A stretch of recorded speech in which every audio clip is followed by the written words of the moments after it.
Assalamualaikum warahmatullahi wabarakatuh. Baik, kami dari kelompok 2 dengan anggota dari kiri ada Matthew, ada Fatih, ada saya sendiri Arif Rizky, dan ada El, Bulan, dan Jenny. Di sini kami dari kelompok 2 akan mempresentasikan proyek UAS kami, yaitu perancangan sistem monitoring dan kontrol panel surya berbasis Internet of Things. Dan selanjutnya di sini ada latar belakang. Nah, yang pertama itu ada sistem konvensional yang dimana itu mungkin dulu itu dia monitoring manual yang membutuhkan pengecekan fisik di lokasi dan hasilnya itu datanya tidak real time dan evaluasi kinerjanya akan lambat. Nah, posisi panelnya itu juga statis karena intensitas cahaya tidak terserap maksimal karena panel tidak bisa mengikuti pergerakan sumber matahari. Nah, sekarang kita itu membuat inovasi IoT dan otomatisasi yang dimana itu dia pemantauannya itu dengan real time yang dimana data tegangan, arus, dan daya dikirim, diproses, dan divisualisasikan dari jarak jauh tanpa jeda waktu. Nah, solar tracking-nya itu juga otomatis yang dimana penyesuaian arah panel secara otomatis mengoptimalkan penyerapan energinya itu secara dinamis. Nah, selanjutnya itu ada tujuan dan ruang lingkup sistem yang dimana yang pertama itu ada edge node, yang kedua ada komunikasi data, yang ketiga ada pengelolaan data, dan yang terakhir ada antarmuka pengguna. Ini keempat ini akan dijelaskan dan dilanjut oleh teman saya. Oke, izin masuk. Jadi ada beberapa komponen yang terdapat pada proyek kita kali ini. Yang pertama itu untuk kotak sistem proyek ini kita memakai 2 microcontroller, yaitu ESP32 dan juga Arduino Uno. Lalu untuk sensor daya ya kita memakai INA 240 untuk mengukur arus dan tekanan. Lalu terdapat juga 2 sensor LDR dan aktuator untuk servo, jadi ada 2. Lalu untuk panel pendukung itu sendiri kita menggunakan mini solar panel yang berukuran 60 x 60 mm dengan adanya 9 solar panel yang kita satukan menjadi satu seri paralel. Oke, tadi saya akan menjelaskan bagaimana alur kerja dari alat ini, bagaimana dan logikanya. Nah, kita mulai dari panel suryanya, dari panel sampai ke baterai. Jadi dari panel ini kan dia ada 9 panel yang kita buat jadi satu menggunakan seri paralel. Itu panelnya 60 x 60 mm. Nah, dari panel ini untuk ke baterai itu di alirannya di tengahnya kita masukkan modul TP4056 dan sensor arus INA 240. Nah, ini gunanya kayak seperti apa? Untuk modul TP4056 ini digunakan untuk bisa dibilang itu ngecharge ke baterainya dan juga mengontrol arus yang masuk ke baterai. Jadi sehingga baterainya nanti itu tidak overcharging atau tidak ada korslet di itunya. Jadi dikontrol oleh modul TP ini. Nah, selanjutnya itu sensor arus INA 240. Ini bisa dibilang komponen utamanya itu untuk membaca arus yang masuk dari panel ke baterai itu berapa, dan data-datanya itu akan dikirim ke backend-nya, nanti akan ditampilkan ke front end. Nah, itu menggunakan arus sensor INA 240. Selanjutnya saya akan menjelaskan otomatisasi alat ini. Itu kita yang tadi sudah dibilang kita menggunakan 2 sensor LDR dan 2 aktuator motor servo. Nah, 2 sensor LDR ini digunakan itu untuk membaca cahaya yang arah datang cahaya. Nah, kita menggunakan 2, ini ada di kiri dan kanan. Ini kalau misalnya dia masuknya itu akan bergerak mengikuti cahaya masuk arahnya. Dan servo ini penggeraknya. Jadi jika arahnya dari kiri, servo akan membelokkan alat ini ke kiri dan sebaliknya. Selanjutnya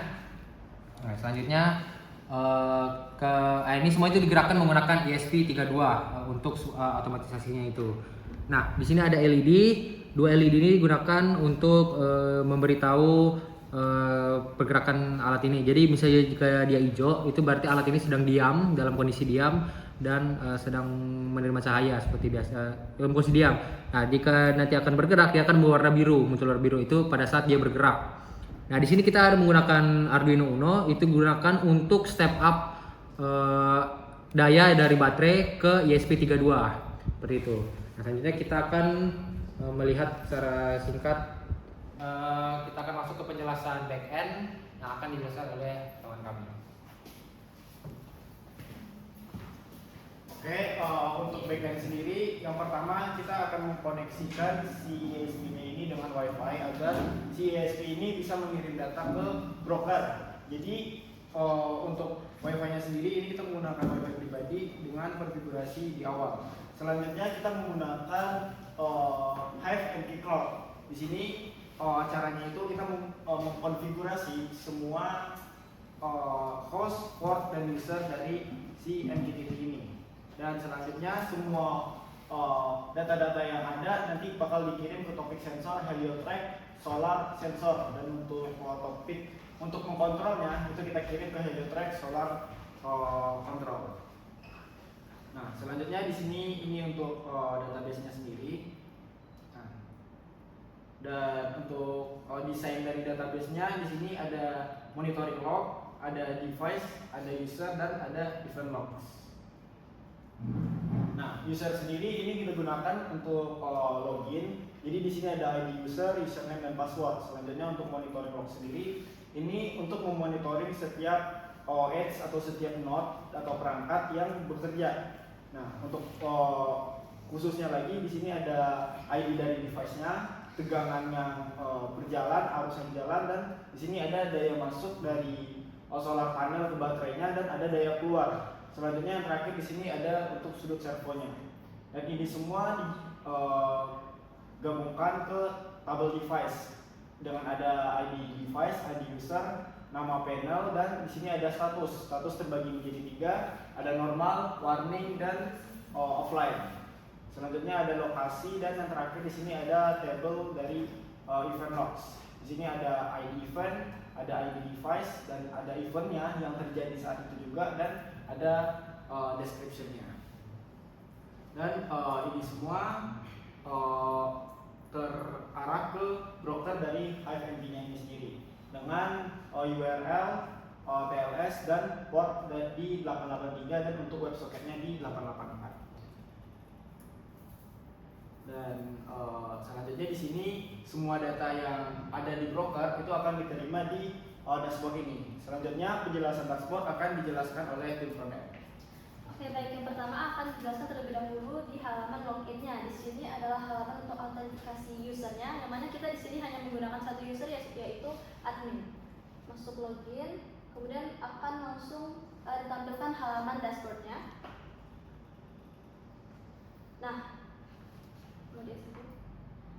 di halaman dashboard ini tempat kita melihat data real time-nya secara keseluruhan. Di paling atas sebelumnya akan dijelaskan ada header. Di header di sini akan menampilkan status MQTT dan juga waktu real time dan juga tanggalnya dan juga tombol logout. Nah, di dalam halaman dashboard itu sendiri ada 4 card di paling atas yang akan menampilkan hasil dari sudut servo, arus totalnya, serta LDR, baik LDR yang kanan ataupun LDR yang kiri. Kemudian di bawahnya ada grafik monitoring. Di sini kita dapat melihat secara real time tiap beberapa detik, sekitar 5 detik itu perubahan dari si arusnya. Kemudian di status sistem, di sini kita bisa melihat status si MQTT brokernya, database-nya, dan juga device-nya, apakah sudah terhubung atau belum. Kemudian di bawahnya lagi ada status panel apa saja yang terhubung. Karena di sini kita hanya menggunakan satu panel surya, maka yang di sini ditampilkan status dari panel satu aja. Kemudian di bawahnya ada alat terbaru yang menampilkan apakah sistem itu normal ataupun apakah ada error.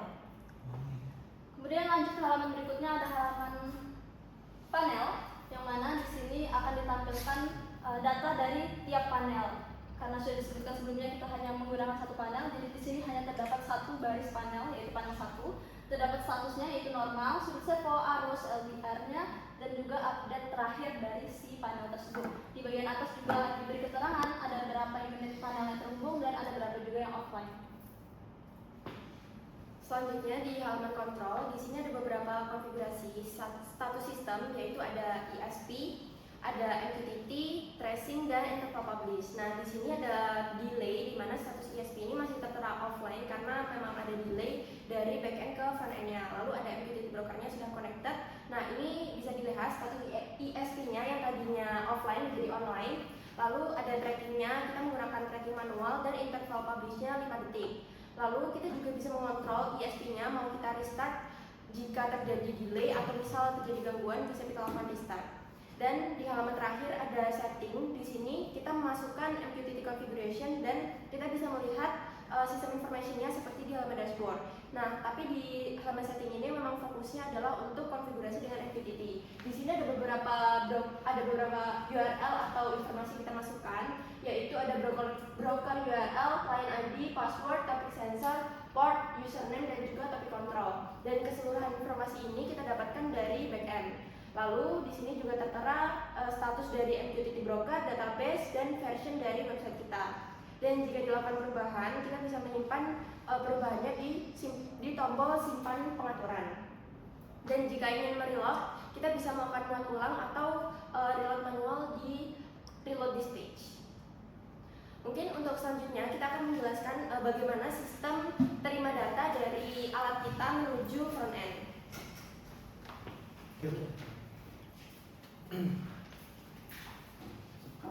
Oke, ya kita akan masuk ke simulasi dalam alat ini, bagaimana cara alat ini bekerja, mulai dari sensornya dan data yang diambil bisa langsung muncul ke dashboard. Pertama kita akan mulai dari paling kelihatan, itu dari pergerakan alat ini. Karena kita menggunakan LDR untuk mengetahui arah, nah kita bisa langsung coba aja. Kita menggunakan center. Dia akan mengikuti arah datangnya cahaya. Jadi jika dia di sini, servonya akan bergerak ke arah datangnya. Jika ke sebelah juga sama. Nah, itu bisa dilihat nanti muncul di dashboard, bakal muncul sudut servonya berapa, ya dalam kemiringan berapa, dan di sini dia akan mengikuti LDR mana yang paling tinggi. Selanjutnya di sini setiap data yang didapatkan itu juga dibaca di serial monitornya sendiri. Nah, untuk di serial monitornya sendiri di sini ada LDR 1 dan LDR 2 yang nantinya akan dibandingkan dan nilai yang tertinggi itu akan ditampilkan di dashboard. Selanjutnya ada div dan sudut, arus, dan serta MQTT-nya. Oke, nah di dashboard ini kalau saya bilang dia mengambil datanya dari alat kita itu ada delay itu sekitar 5 detik, itu bakal langsung dimunculkan langsung di bawah sini. Ini kan melalui grafik ini, di bawah sini itu waktunya, dan ini ampernya, arus yang masuknya. Jadi dia tiap 5 detik akan ketahuan berapa yang masuk ke baterai, dari panel ke baterai gitu. Dan sebenarnya waktu interval atau waktu delaynya itu bisa kita ganti di halaman kontrol, yaitu di interval publish. Di sini kita bisa memilih durasi atau delay yang ingin kita cek nilainya. Misalkan tadi kan kita sudah memilih 5 detik, makanya interval atau data yang masuk ke dashboard itu sekitar waktu 5 detik. Jika ingin merubah misalnya 3 detik, 8 detik atau dan sebagainya, kita bisa mengubahnya di halaman kontrol. Oke, baik, mungkin sekian presentasi dari kelompok 2. Kurang lebihnya mohon maaf. Kami akhiri. Wassalamualaikum warahmatullahi wabarakatuh.